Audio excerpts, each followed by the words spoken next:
díomh seanan an seo. Gniú beag mé chur an bhainnis ionca Crackle ar ma ionca. So is é seo cad a caid bheith agat chun é seo a dhéanamh. Úsáidigh mé seo an bhainnis ionca seo. Is é seo Essence Colour and Go Quick Dry Nail Polish.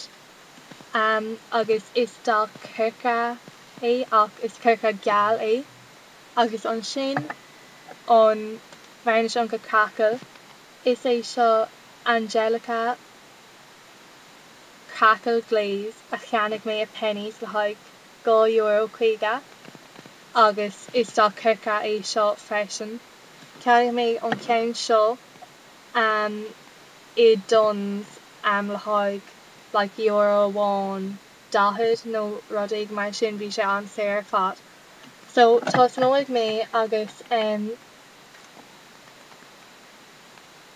chuirfidh mé gá bhreis don curca seo ar ma ionca.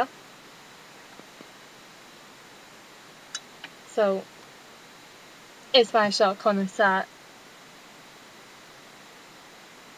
éigean sé nóir tá sé tírim. Tá sé andeas ar fad agus is bailm an dá freisin. So nóir tá an curca geal tírim tógadh mé an bhainnis ionca Crackle agus tosnódh mé ag chuir é ar ma ionca.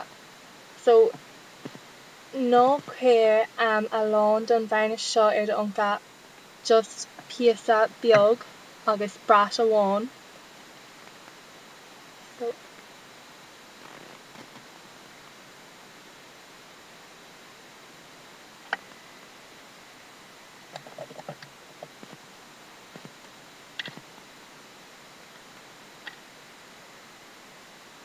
So támanán é agáil ag crackling.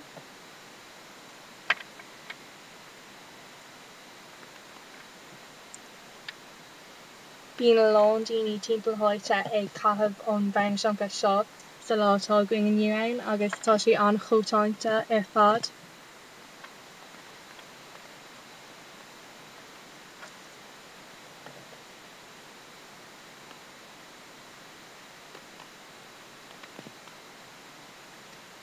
So Taispeánann agáil gur thosaigh siad ag Crackle.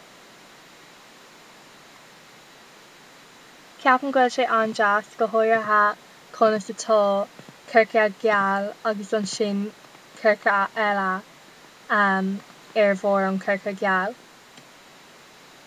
Slán!